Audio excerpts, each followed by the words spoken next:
The morning sun cast long shadows across the dusty Mexican plateau as General Zachary Taylor stood atop the rocky outcropping, his weathered hands gripping the brass telescope.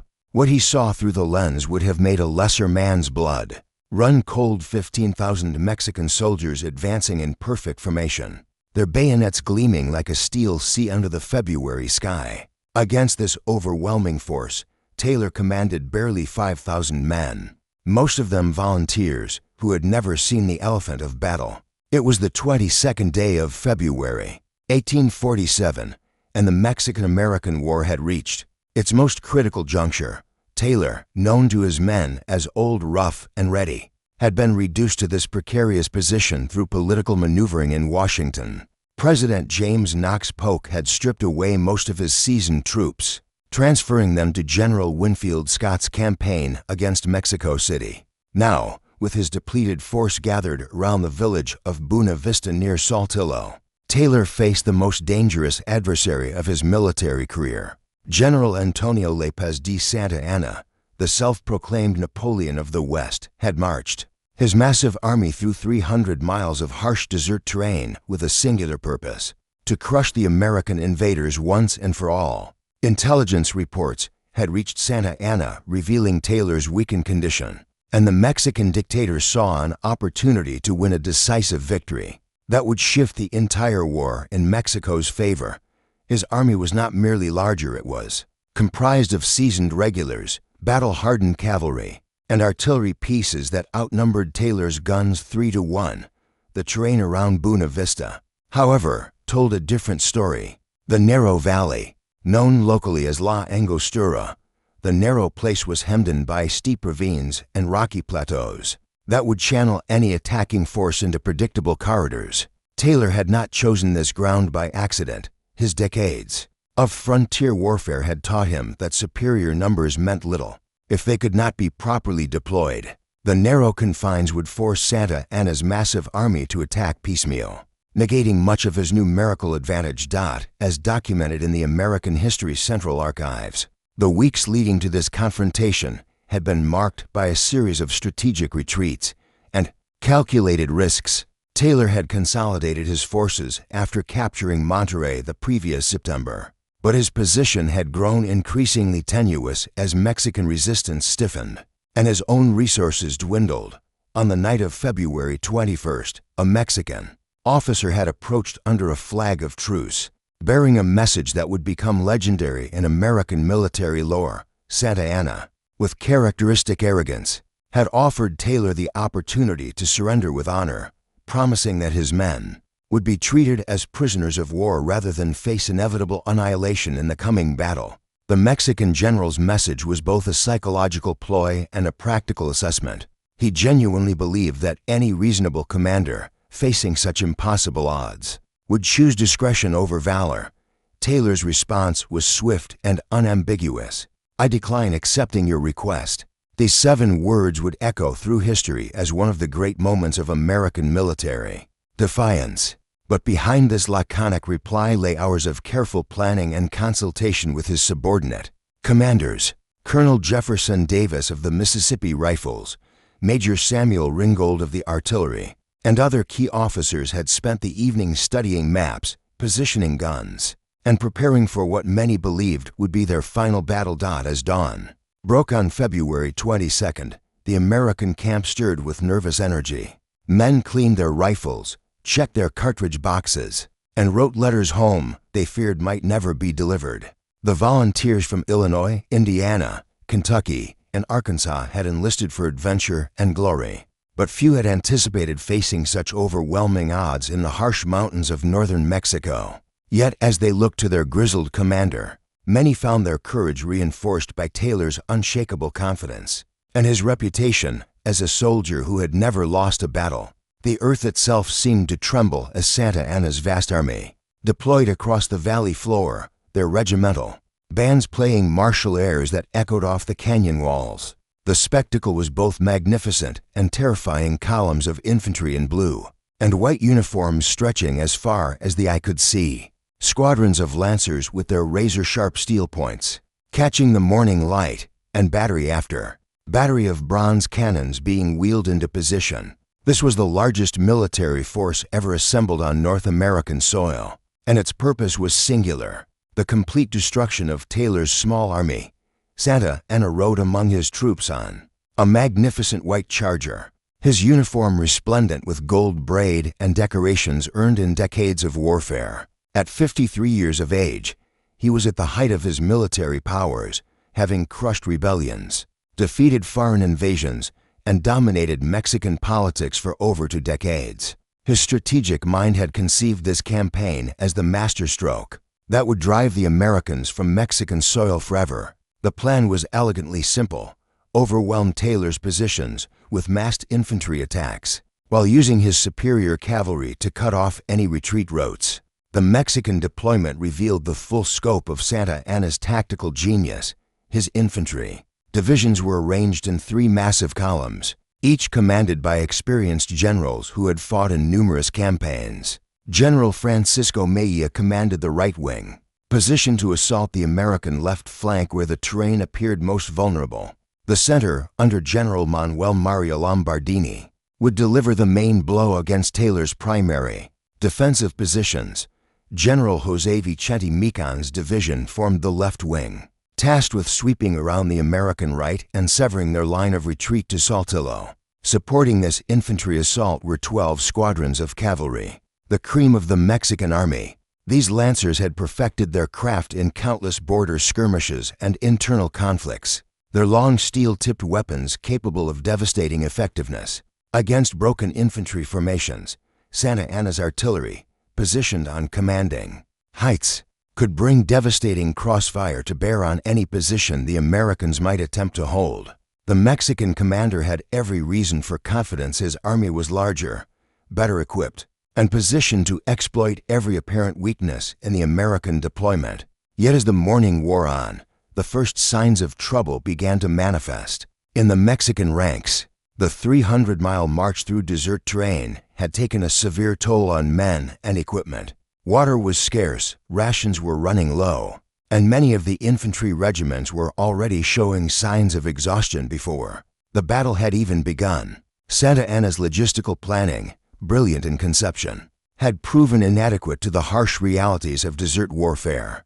Hundreds of men had fallen out during the march, and entire companies were operating at half strength. More troubling still was the terrain itself, which refused to conform to Santa Anna's strategic expectations. The narrow valley that had appeared so favorable on paper proved to be a maze of rocky outcroppings, steep-sided ravines, and natural obstacles that broke up his carefully planned formations. The Mexican artillery, so imposing in the early morning deployment, found their fields of fire restricted by the very mountains that were supposed to provide commanding positions. What had seemed like a perfect killing ground for destroying American forces was revealing itself as a defensive nightmare that favored the smaller, more flexible force. The first Mexican probe came at 9 o'clock in the morning, when a battalion of light infantry advanced against the American left flank. This was intended as a reconnaissance in force, designed to test Taylor's defensive preparations and identify weak points for the main assault. The Americans, positioned behind hastily constructed stone walls and natural rock formations, allowed the Mexican skirmishers to advance within 50 yards before opening fire. The concentrated volley from Kentucky and Indiana rifles was devastatingly effective, dropping dozens of the attackers and sending the survivors scrambling back to their own lines. This initial repulse was more significant than either side immediately realized. For the Americans, it provided the first concrete evidence that their defensive positions were strong and their men would fight with determination, despite being outnumbered. For the Mexicans, it revealed that the American volunteers were not the untrained rabble that Santa Anna had expected, but disciplined soldiers capable of delivering accurate, coordinated fire under pressure. The psychological impact on both armies would prove crucial as the battle intensified throughout the day.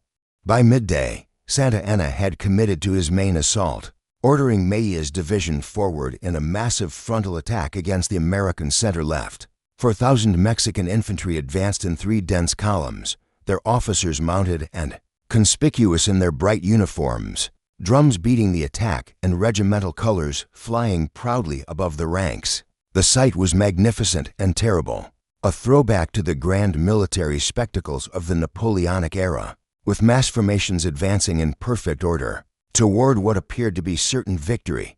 The morning air shattered with the thunderous roar of cannon fire as Major Samuel Ringgold's artillery batteries opened the American response to Santa Anna's grand assault from carefully prepared positions among the rocky terrain. 6 American guns began their deadly work, sending round shot and canister charges tearing through the advancing Mexican columns. Each discharge created gaps in the enemy ranks that seemed to close up instantly as men stepped forward to fill the places of their fallen comrades. But the cumulative effect was devastating to Mexican morale and cohesion. Taylor had positioned his artillery with the eye of a master tactician, placing each battery where it could deliver enfilading fire against multiple approach routes, while remaining protected by natural rock formations. The guns were served by regular Army artillerymen, professionals who had trained for years in the precise choreography of loading, aiming, and firing under combat conditions. Their accuracy was remarkable at ranges of 400 to 600 yards. They could place solid shot with deadly precision into the densest portions of the enemy formations. The Mexican response was immediate and overwhelming. Santa Anna's artillery, numerically superior and positioned on commanding heights, began a counter-battery bombardment that filled the valley with smoke and the screaming whine of flying metal. Mexican gunners, many of them veterans of previous wars, demonstrated their own professional competence as they systematically targeted each American batter. Why position? The duel between the artillery forces became a crucial contest within the larger battle, with both sides understanding that control of the gun line would likely determine the final outcome. Colonel Jefferson Davis and his Mississippi Rifles found themselves at the center of the most desperate fighting when Mejia's division finally closed with the American defensive line. The Mississippians, armed with the latest model percussion rifles and trained in the tactics of frontier warfare, had taken position behind a stone wall that provided excellent protection, while allowing clear fields of fire as the Mexican infantry approached within effective range. Davis gave the command that would echo across American military history: "Steady. Boys, make every shot count." The rifle fire that erupted from the American positions was unlike anything previously seen in warfare. The new percussion caps provided reliable ignition even in the damp morning air, while the rifled barrels gave each shot accuracy that Mexican commanders had not anticipated. Individual American marksmen, many of them hunters and frontiersmen accustomed to shooting for survival, began picking off Mexican officers at ranges that should have been safe from small arms fire. The psychological impact on the attacking columns was immediate and devastating as company and battalion commanders fell in rapid succession. Mexican casualties mounted with alarming speed as wave after wave of infantry crashed against the American defensive positions. Santa Anna, observing from his command post on a nearby hill, began to realize that his carefully planned assault was encountering resistance far more determined and effective than his intelligence had suggested. The American volunteers were not breaking under pressure. Instead, they were fighting with the tenacity of professional soldiers while demonstrating marksmanship, skills that his own troops could not match. The battle reached its first crisis point when a Mexican cavalry charge, led by General Miwan himself, succeeded in breaking through the American left flank. 3 squadrons of lancers, their steel points lowered and their horses at full gallop, crashed into a gap in the defensive line and began rolling up the flank positions. For several terrifying minutes, it appeared that Santa Anna's superior numbers and tactical skill would achieve the breakthrough that would shatter Taylor's entire army. Captain Braxton Bragg's battery of light artillery, positioned in reserve specifically to counter such emergencies, wheeled into action with the precision of a clockwork mechanism. The guns, loaded with double charges of canister, opened fire at point-blank range into the flanks of the charging cavalry. The effect was catastrophic. Horses and riders went down in tangled heaps while the survivors, their charge broken and their formation shattered, wheeled away from the killing field in desperate retreat. The repulsive Mican's cavalry charge marked a crucial turning point in the battle's momentum. Santa Anna's most dangerous tactical maneuver had been defeated by American tactical flexibility and the devastating firepower of well-served artillery. The Mexican commander now faced the uncomfortable realization that his numerical superiority was being negated by American advantages in equipment, training, and defensive positioning that he had not adequately considered in his original planning. As the afternoon sun climbed higher, both armies settled into a deadly pattern of attack and counterattack that would test the endurance and determination of every man on the field. The Mexican forces continued to press their numerical advantage, launching assault after assault against different sectors of the American line, searching for the weakness that would allow a decisive breakthrough. Each attack was met with concentrated rifle fire and precisely aimed artillery that extracted a terrible toll from the advancing columns. The Americans, fighting for their lives in an alien land far from home, discovered reserves of courage and determination they had not known they possessed. Men who had enlisted for adventure and glory found themselves facing the ultimate test of their character, and few were found wanting. Letters written home after the battle would speak of the strange calm that descended upon them once the fighting began, the way that fear transformed itself into focused determination to do their duty and protect their comrades. The battle hung in the balance as the clock struck 2 in the afternoon. With both armies bloodied but neither broken, Santa Anna, growing increasingly frustrated with his inability to achieve the decisive breakthrough that should have come easily against such a small force, decided to commit his reserves in one final, overwhelming assault. He ordered General Lombardini to mass every available battalion for a coordinated attack against the weakest point in the American line, a stretch of rough ground where the Indiana volunteers had been forced to extend their positions dangerously thin. The sight of 6,000 Mexican infantry forming up for the grand assault was both magnificent and terrifying. Regimental bands played the stirring martial airs that had accompanied Mexican armies to victory in countless previous battles, while officers rode among the ranks delivering speeches that invoked national honor, religious duty, and the sacred obligation to drive foreign invaders from Mexican soil. The men themselves, despite the casualties they had already suffered, responded with enthusiasm that spoke well of their discipline and devotion to their cause. Taylor, observing this massive deployment through his telescope, understood immediately that this was the crisis moment upon which the entire battle would turn. His small army had fought magnificently throughout the morning, but they were reaching the limits of their endurance. Ammunition was running low in several sectors, casualties were mounting, and the strain of facing such overwhelming odds was beginning to tell on even his most veteran units. If this attack succeeded in breaking through at any point, his entire defensive line would likely collapse in a matter of minutes. The American commander's response demonstrated the tactical genius that had made him legendary among professional soldiers. Rather than attempting to reinforce his weakened positions by thinning other sectors, a move that would likely result in weakness everywhere, Taylor chose to concentrate his remaining reserves at the most critical point. Every available man who could still carry a rifle was rushed to support the Indiana volunteers,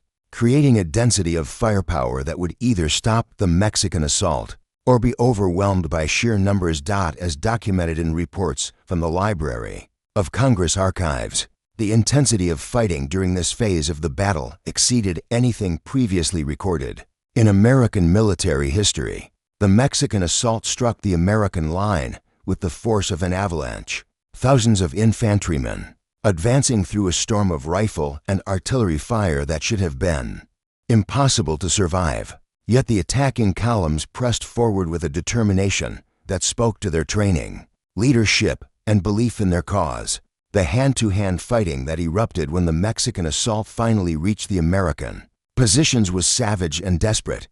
Bayonets crossed with rifle butts. Officers wielded swords against civilian volunteers armed with hunting knives, and men grappled in the dust while their comrades continued to fire over their heads. The noise was indescribable: the crack of rifles, the clang of steel on steel, the screams of wounded men and horses, all mixed together in a hellish symphony that would haunt survivors for the rest of their lives. Colonel Davis and his Mississippi Rifles found themselves completely surrounded. When a Mexican flanking movement succeeded in getting behind their positions, rather than retreat, Davis ordered his men to form a hollow square defensive formation more commonly associated with Napoleonic battlefields than American frontier warfare. The Mississippians, firing outward in all directions, managed to hold their ground while inflicting severe casualties on their attackers.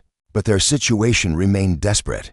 The turning point came when Captain Thomas Sherman's battery of light artillery, having expended all of their solid shot and canister, began firing grape shot directly into the Mexican formations at ranges so close that the gun crews could see the individual faces of their enemies. The effect was devastating. Entire ranks of attacking infantry simply disappeared in the smoke and flame of the discharge, while the psychological impact on the survivors was equally destructive to Mexican morale and cohesion. Santa Anna, watching his grand assault begin to falter despite initial success, made the crucial decision to commit his final reserve, the elite cavalry regiment that he had held back throughout the day. For exactly this moment, these were his finest horsemen, veterans of numerous campaigns, mounted on the best horses in Mexico and armed with both lances and carbines. Their charge was intended to be the hammer blow that would shatter what remained of American resistance. The cavalry charge that followed would be remembered as one of the most spectacular and tragic episodes in the history of warfare. 300 Mexican lancers, riding in perfect formation with their weapons lowered and their horses at full gallop, swept across the valley floor toward the American positions. The sight was magnificent, a throwback to the age of chivalry, when mounted warriors could decide the fate of battles through shock and terror alone. But the age of cavalry dominance was ending, though few participants on either side fully understood this at the time. The concentrated firepower available to 19th century infantry, particularly Americans armed with rifled muskets and supported by artillery, had made such charges suicidal rather than decisive. The Mexican horsemen rode into a killing field that would claim 3/4 of their number before they could even reach the American line. The smoke of battle hung thick over the valley as the remnants of Santa Anna's elite cavalry limped back to their own lines, leaving the field littered with the bodies of men and horses.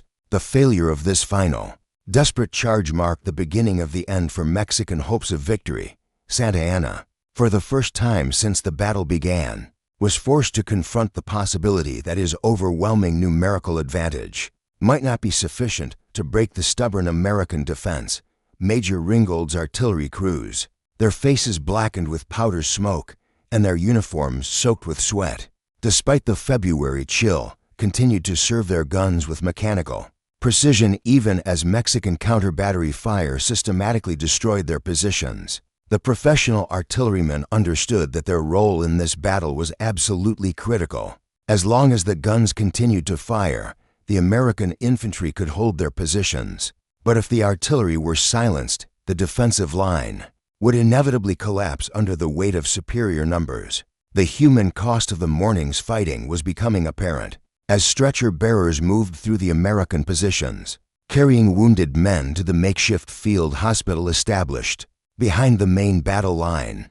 Army surgeons, working without adequate supplies or proper facilities, did what they could to save lives while the battle raged around them. Many of the wounded insisted on returning to their positions despite their injuries, understanding that every rifle was needed to maintain the defensive perimeter. Taylor himself had been everywhere during the crisis, appearing at the most threatened points exactly when his presence was most needed.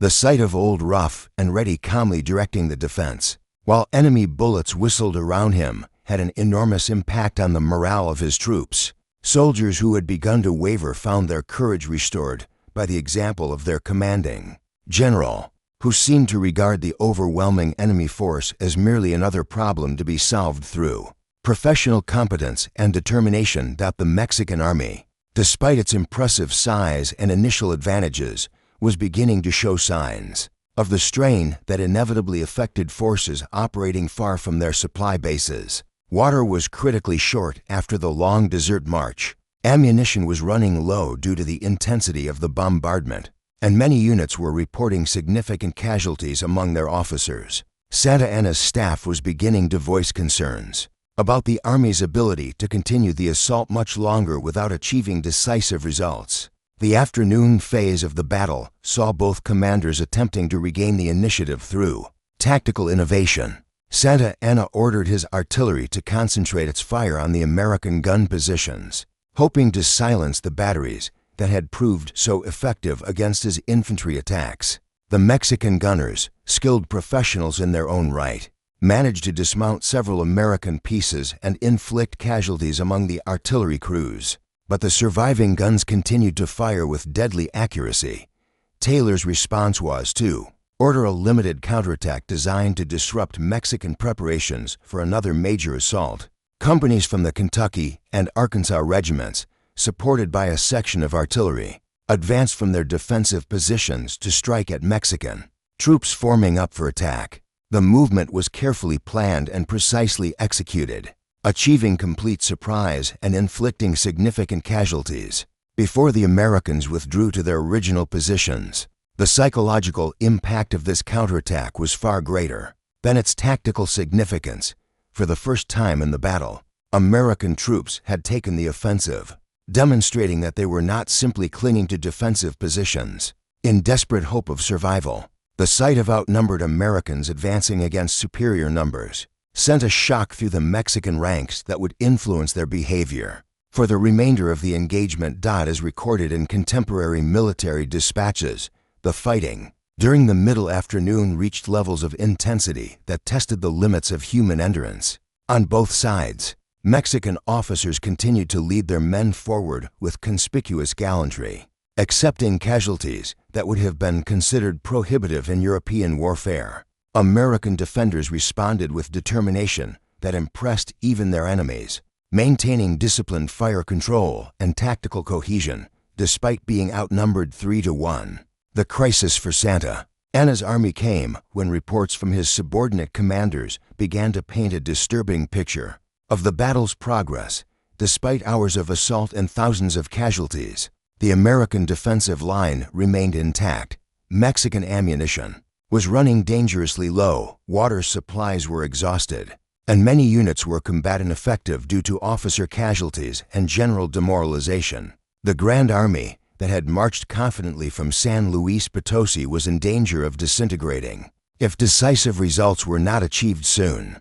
The realization that his massive army might actually be defeated by Taylor's small force struck Santa Anna like a physical blow. His entire strategy for the war had been predicated on the assumption that overwhelming the Americans at Buena Vista would force them to abandon northern Mexico and negotiate from a position of weakness. If this battle was lost, not only would his political position in Mexico become untenable, but the war itself might be lost as American confidence soared and Mexican resolve crumbled. In desperation, Santa Anna began planning one final assault that would commit every man still capable of fighting to a coordinated attack along the entire American perimeter. This was a calculated risk. Of the highest order. Success would mean total victory and the destruction of Taylor's army, but failure would likely result in the complete collapse of Mexican resistance and the end of organized opposition to American expansion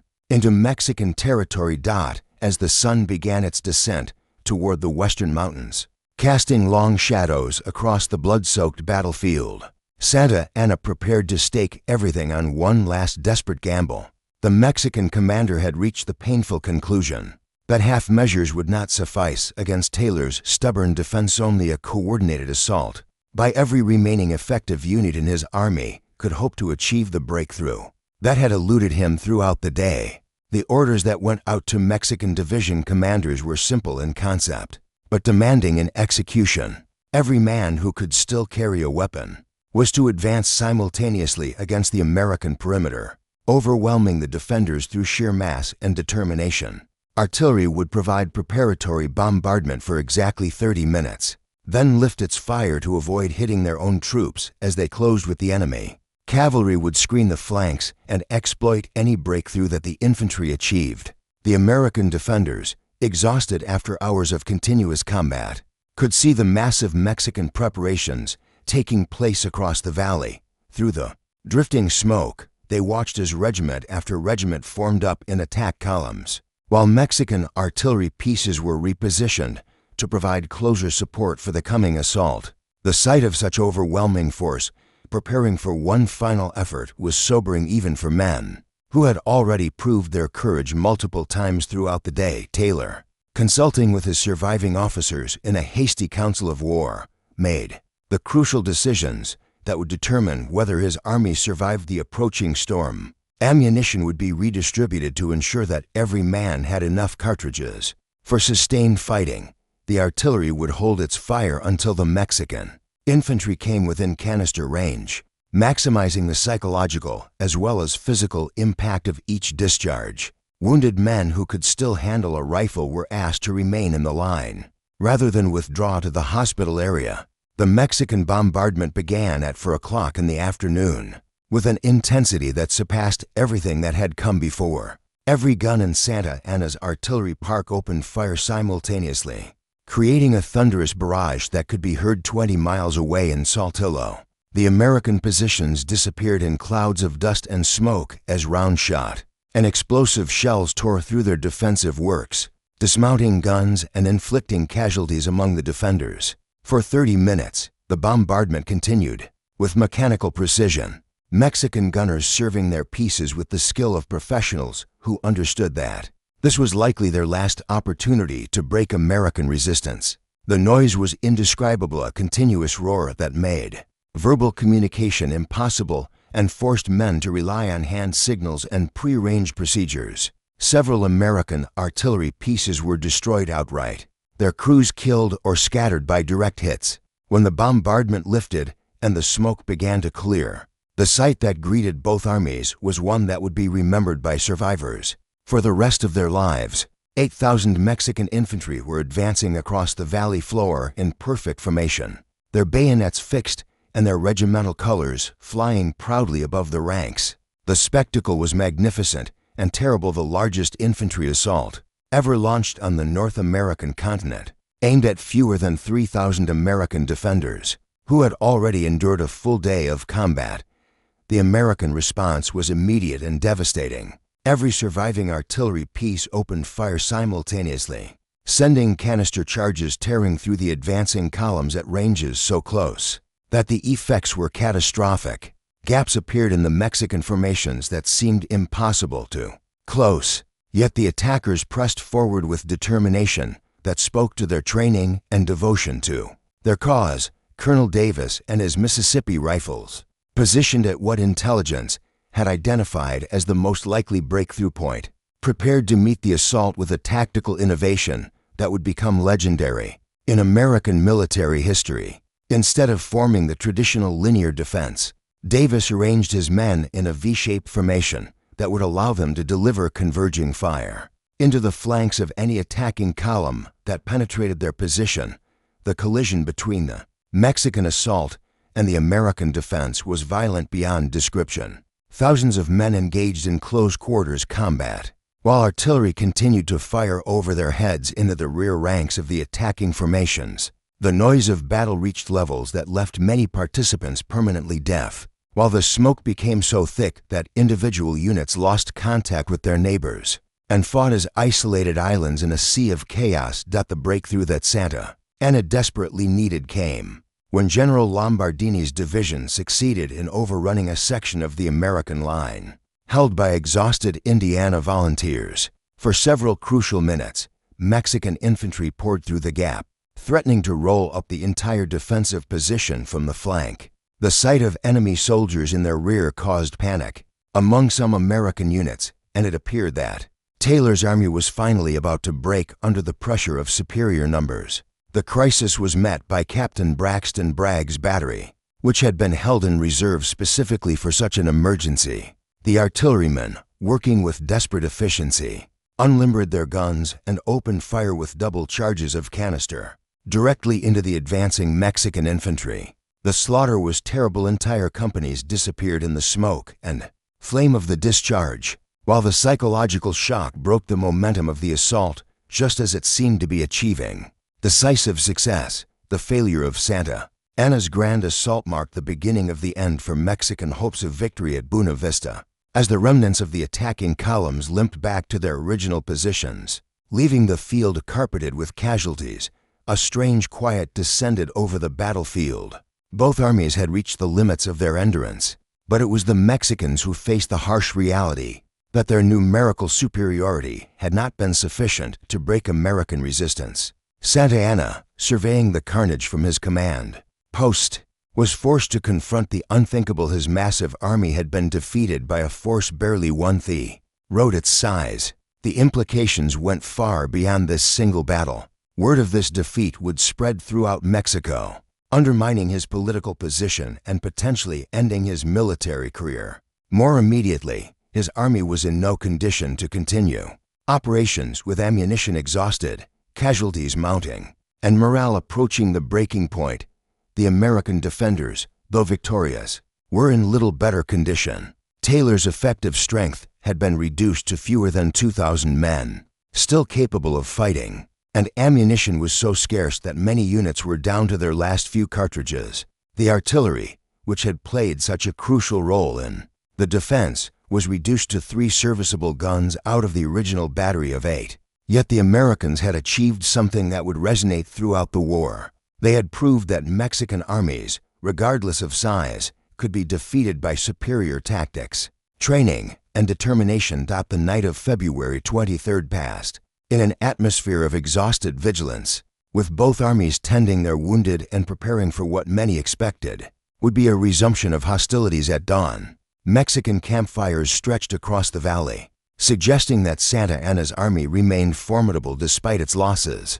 American pickets reported continued activity in the enemy lines, raising fears that another assault might be imminent. The morning of February 24th brought a development that surprised both sides. Santa Anna was in full retreat. During the night, the Mexican commander had made the painful decision to abandon the battlefield and withdraw his army toward San Luis Potosi. The logistical situation had become impossible, with no prospects of resupply and a demoralized army that could not be relied upon for further offensive operations. The retreat would be conducted in good order, but it was undeniably a retreat nonetheless. Taylor's first impulse was to pursue the withdrawing enemy, but practical considerations made this impossible. His own army was too exhausted and too small to risk a pursuit that might result in another battle under less favorable circumstances. Instead, he contented himself with occupying the abandoned Mexican positions and claiming the field of battle, the traditional mark of military victory in 19th century warfare. The casualties from the 2-day battle told the story of its intensity and importance. Mexican losses were estimated at over 1,500 killed and wounded, including many experienced officers whose loss would be felt throughout the remainder of the war. American casualties were proportionally severe, nearly 700 men killed, wounded, or missing from an army that had numbered fewer than 5,000 at the battle's beginning. The strategic implications of the Battle of Buena Vista extended far beyond the immediate tactical situation in northern Mexico. Santa Anna's defeat effectively ended organized Mexican resistance in the northern theater, allowing American forces to consolidate their hold on the conquered territories. More importantly, the victory established Taylor as a national hero whose political future would eventually lead him to the presidency of the United States. The battle also demonstrated the changing nature of warfare in the mid-19th century, where rifled firearms and improved artillery were beginning to make traditional cavalry charges and massed infantry assaults prohibitively expensive.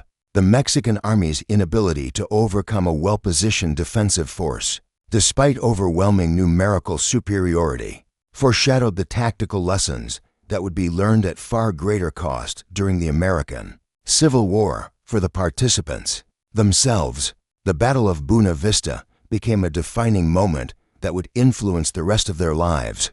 Veterans of the engagement would gather at reunions for decades afterward, sharing memories of the day when a small American army proved that courage and determination could triumph over seemingly impossible odds. Their example would inspire future generations of American soldiers facing their own moments of crisis. The immediate aftermath of the battle saw both armies dealing with the practical consequences of such intensive combat. Field hospitals struggled to care for the wounded with limited supplies and primitive medical techniques that saved some lives, while losing others that might have been saved with better resources. The burial of the dead became a grim task that occupied both sides for days after the fighting ended, with makeshift cemeteries marking the sites where young men from donations had given their lives for causes they believed in. As Taylor's army began the process of recovery and reorganization, word of their incredible victory began to spread throughout the United States. Newspaper accounts, though often exaggerated and inaccurate in detail, captured the essential truth of what had been accomplished. A small American force had faced impossible odds and emerged victorious through superior leadership, training, and sheer determination. The Battle of Buena Vista had proved that American arms could prevail even in the most desperate circumstances, a lesson that would serve the nation well in the challenges that lay ahead.